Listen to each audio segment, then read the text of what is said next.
High, আমি Priyanka's cooking passion চ্যানেলে আপনাদের সবাইকে স্বাগত। আজ আমি খুব সহজেই বানিয়ে দেখাবো মেচা সন্দেশ। আর এই মেচা সন্দেশগুলো কিন্তু খেতেও খুব ভালো হয়। আশা করি আপনাদের আমার আজকের এই রেসিপিটি খুব ভালো লাগবে। তাহলে চলুন দেখে নেওয়া যাক আমার আজকের রেসিপিটি। সবার প্রথমে গ্যাসের মধ্যে কড়াই চাপিয়ে দিয়েছি। এবার দিয়ে দিচ্ছি 2 চামচ সাদা তেল, আপনারা চাইলে ঘিও দিতে পারেন। তেল গরম হলে দিয়ে দিচ্ছি 2 কাপ বেসন। এবার বেসনটাকে তেলের সাথে ভালোভাবে মিশিয়ে নিয়ে বেসনটাকে একটু লাল লাল করে ভেজে নিতে হবে। এইভাবে বেসনটাকে তেলের সাথে ভেজে নিলে বেসনে যে কাঁচা গন্ধ থাকে সেটা আর থাকবে না। 3-4 মিনিট সময় ধরে বেসনটাকে খুব ভালোভাবে ভেজে নিয়েছি। আর এখন বেসন থেকে খুব সুন্দর একটা গন্ধ বার হচ্ছে। এবার আমি বেসনটাকে কড়াই থেকে নামিয়ে নিয়ে প্লেটের মধ্যে ঢেলে নেব। আমি আবারও কড়াইটাকে গ্যাসের উপরে বসিয়ে দিয়েছি। দিয়ে দিচ্ছি 1 কাপ চিনি আর দিয়ে দিচ্ছি 1/2 কাপ জল। এবার আমি গ্যাসের ফ্লেমটাকে হাইতে রেখে দিচ্ছি যাতে চিনিটা তাড়াতাড়ি গলে যায়।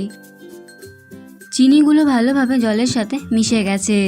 এবার এর মধ্যে দিয়ে দিচ্ছি 1/2 চামচ এলাচ গুঁড়ো, 1/2 কাপ গুঁড়ো দুধ।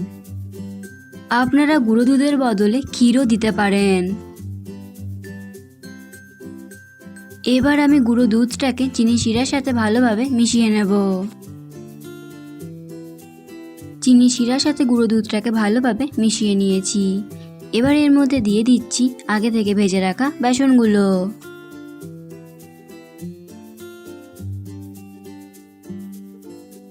আবারও সবকিছু ভালোভাবে মিশিয়ে নেব।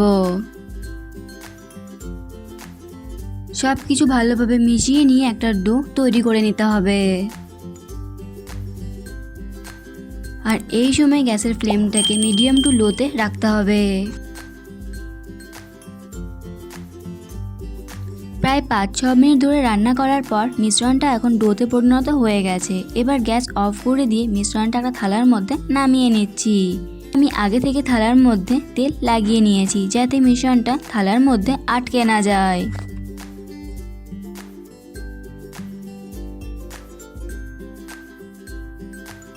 এবার এই মিশ্রণটা থালার চারিপাশে ছড়িয়ে দেব যাতে মিশ্রণটা তাড়াতাড়ি ঠান্ডা হয়ে যায়।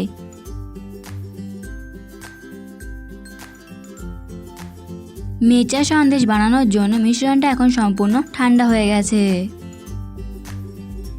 আমি হাতে ভালোভাবে তেল লাগিয়ে নিয়েছি। এবার মিশ্রণটা থেকে অল্প মিশ্রণ নেব আর এভাবে বলের মতন তৈরি করে নেব।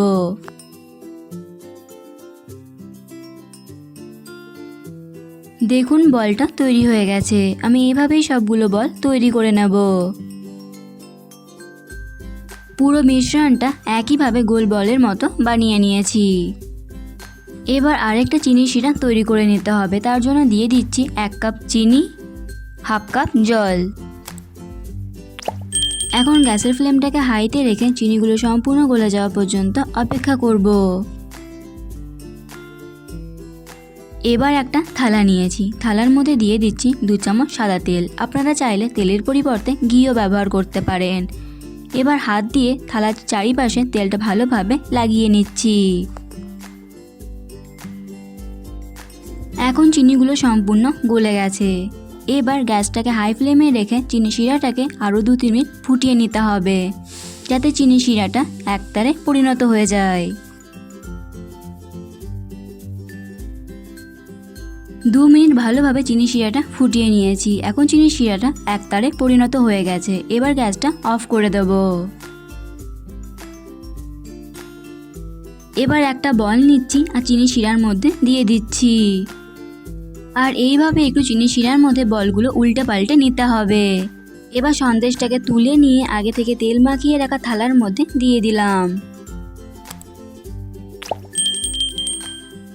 একইভাবে সমস্ত সন্দেশ তৈরি করে নিয়েছি। এবার এটা 10 মিনিটের জন্য রেখে দেবো যাতে চিনির শিরাটা ভালোভাবে শুকিয়ে যায়। 10 মিনিট পর মেচা সন্দেশগুলো আমি একটা থালার মধ্যে সাজিয়ে নিয়েছি। একবার হলেও এই মেচা সন্দেশগুলো বাড়িতে বানিয়ে দেখবেন, খেতে কিন্তু খুবই সুন্দর হয়। এই রেসিপিটি আপনাদের কেমন লাগলো অবশ্যই কমেন্ট করে জানাবেন। ভালো লেগে থাকলে লাইক এবং শেয়ার করবেন। আজ এই পর্যন্তই।